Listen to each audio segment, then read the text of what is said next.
تو میں آپ کو سورہ فاطر کی آیت نمبر 28 پیش کر رہا تھا، انما یخشی اللہ من عبادہ العلماء، اللہ کے بندوں میں سے، اللہ کے بندے تو بے شمار ہیں، 7 ارب کے قریب انسان ہیں، فرمایا جو علم والے ہیں نا وہی ڈرتے ہیں اللہ سے۔ وہ سمجھتے ہیں کہ اللہ تعالیٰ نے آدم علیہ السلام کو اور اس کی نسل کو دنیا میں بھیجا ہے عارضی طور پر، پھر اللہ تعالیٰ نے اس کے بعد موت رکھی ہے، اس موت میں کوئی رحم نہیں ہے اور بندے کو اس کا ایک سانس کا بھی اختیار نہیں ہے، اور وہ موت کا فرشتہ آتا ہے اتنا بے رحمانہ حملہ کرتا ہے کہ سیکنڈ کی بھی رعایت نہیں ہوتی، نہ ٹائم آگے ہوتا ہے نہ پیچھے ہوتا ہے، اور اس کو لے کے چلا جاتا ہے۔ اور جب قبر میں لے کے جاتا ہے تو وہاں پر 3 بڑے عظیم سوال پوچھے جائیں گے، من ربک۔ دنیا میں اس سوال کا جواب تو چھوٹے بچے کو بھی آتا ہے، لیکن قبر میں اس سوال کا جواب وہی دے سکے گا جس کا رواں رواں، انگ انگ، خون کا ہر قطرہ اللہ کی الوہیت کی گواہی دینے والا تھا، اور وہ سمجھ کر اللہ کی توحید کو قبول کرتا تھا۔ وہ فرشتے پوچھیں گے من ربک، تو کہے گا میرا رب اللہ ہے۔ وہ کہیں گے ما دینک، وہ کہے گا دینی الاسلام۔ من نبیک، وہ کہا نبی محمد صلی اللہ علیہ وسلم۔ وہ کہیں گے اب سو جا، نم، عربی میں نوم، نم، سو جا، کنومۃ العروس، جیسے دلہن سو جاتی ہے۔ اب تیرا رب قیامت کے دن تجھے اٹھائے گا، ہم نہیں اٹھائیں گے۔ اچھا، اب جس نے علم حاصل نہیں کیا، فرشتے اس سے پوچھیں گے من ربک، بتا تیرا رب کون ہے، تیرا دین کیا ہے، نبی کے بارے میں تو کیا جانتا ہے۔ حدیث میں اللہ کے رسول نے بتایا کہ وہ کہے گا ہا ہا لا ادری، اوہ ہوئے مجھے تو علم ہی نہیں ہے، ما تلیت وما دریت، نہ میں نے پڑھا نہ میں نے سمجھا نہ علم حاصل کیا۔ اقول ما یقول الناس، جو لوگ کہتے تھے نا میں وہی کہہ دیتا تھا۔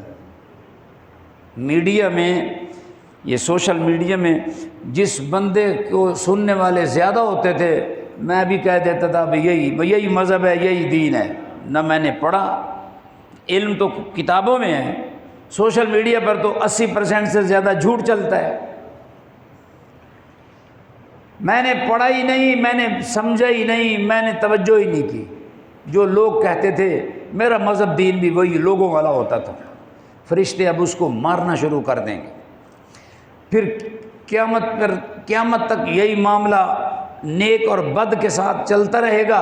اللہ تعالیٰ فرشتے کو کہیں گے اب سور پھونکو۔ جب سور پھونکا جائے گا تو فرمایا قبروں سے مرے ہوئے لوگ زندہ ہو کر دوبارہ اٹھ کھڑے ہوں گے، اور اللہ تعالیٰ مرے ہوئے کو دوبارہ زندہ کرے گا۔ وَهُوَ أَحْوَنُ إِلَيْهِ، یہ کام اللہ کے لیے بہت ہی آسان ہے، اللہ کے لیے کوئی مشکل نہیں ہے۔ کسی چیز کو پہلی دفعہ بنانا مشکل ہوتا ہے، فارمولہ ایجاد کرنا اس میں کئی سال لگ جاتے ہیں۔ جب فارمولہ ہاتھ لگ جائے پھر اس کو کاغذ پر سارے وزن لکھ لیے جائیں، اس کے ساتھ اسی طرح روزانہ چیزیں بنانا شروع کر دو تو بنتی چلی جائے گی۔ تو اللہ کہتے ہیں جب میں نے پہلی دفعہ کائنات کو بنایا میرے لیے مسئلہ نہیں تھا، اور جب میں دوبارہ انسان کو زندہ کروں گا تو یہ میرے لیے کیسے مشکل ہے۔ وَهُوَ أَحْوَنُ إِلَيْهِ، یہ تو بہت ہی آسان ہے۔ اور اللہ تعالیٰ انسانوں کو میدان محشر میں جمع کرے گا اور حساب و کتاب شروع ہو جائے گا، ترازو لگ جائے گا، اور فرمایا ترازو کے ساتھ ساتھ رزلٹ کارڈ یا دائیں ہاتھ میں دیا جائے گا یا بائیں ہاتھ میں دیا جائے گا، اور جس کے ہاتھ میں رزلٹ کارڈ دائیں میں دے دیا جائے گا، وہ خوشی خوشی اپنے دوستوں اور رشتہ داروں کو ڈھونڈ کر کہے گا انی ظننت انی ملاقٍ حسابیہ، مجھے دنیا میں اس بات کا فکر لگی رہتی تھی کہ اللہ کے سامنے پیش ہونا ہے، اللہ کی ملاقات یقینی ہے، مرنے کے بعد اٹھنا ہے، حساب و کتاب ہے، جنت دوزخ ہے، بے فکری والا معاملہ نہیں تھا، بابر بعیش کوش کے عالم دوبارہ نیست۔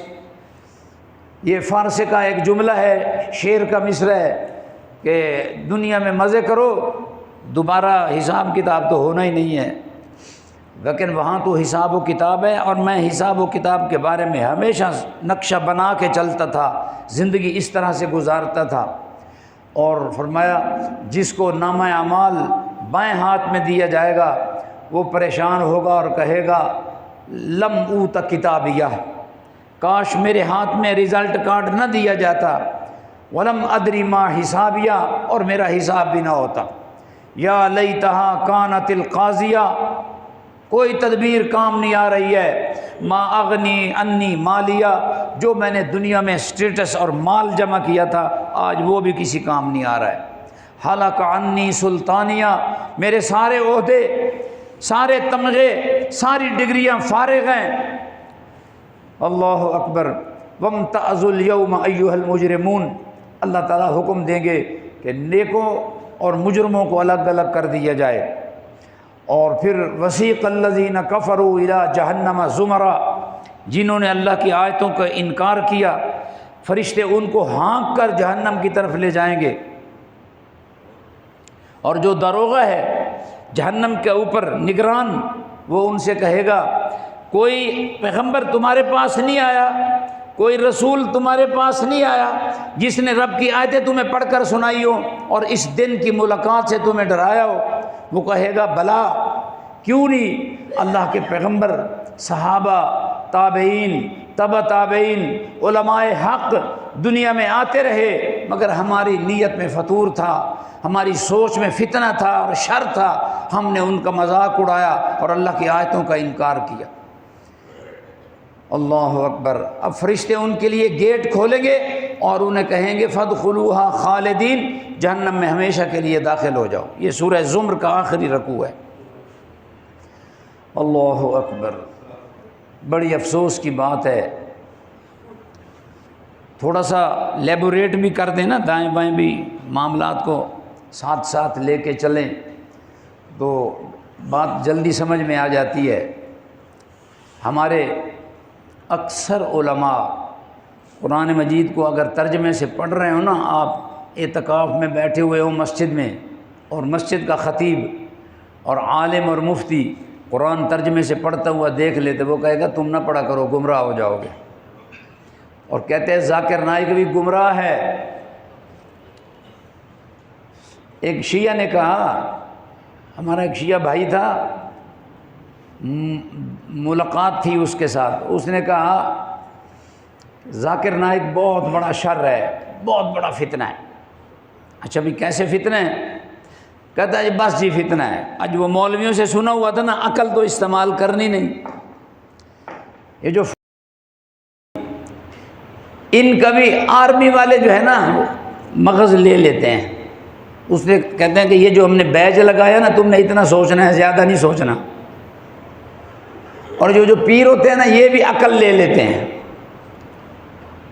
پیر صاحب ہے جی، مرشد صاحب ہے جی، میں نے بیعت کر رکھی ہے جی، یہ بھی اپنے مرید کی عقل لے لیتے ہیں اور اسے کہتے ہیں جو ہم نے سوچا ہے نا بس تم نے وہی سوچنا ہے۔ اور وہ کیا کہتے ہیں سعودی عرب والے، اللہ کے نبی کے بڑے گستاخ ہیں، بڑے گستاخ ہیں۔ یہ مجھے ایک دوست نے بتایا کہ اویس رضا قادری آیا ہمارے گھر، تو ابا جی نے سعودی عرب والوں کی صرف اتنی تعریف کی کہ وہ قرآن بہت اچھا پڑھتے ہیں، جبکہ پاکستان میں ہمارے مسجدوں میں امام اور قاری اتنا اس انداز کا قرآن نہیں پڑھتے۔ بس اتنی بات کہنی تھی، وہ 20 منٹ گالی دیتا رہ گیا، وہ گستاخ ہیں، وہ یہ ہیں، وہ ہیں، وہ برا بھلا کہتا رہا۔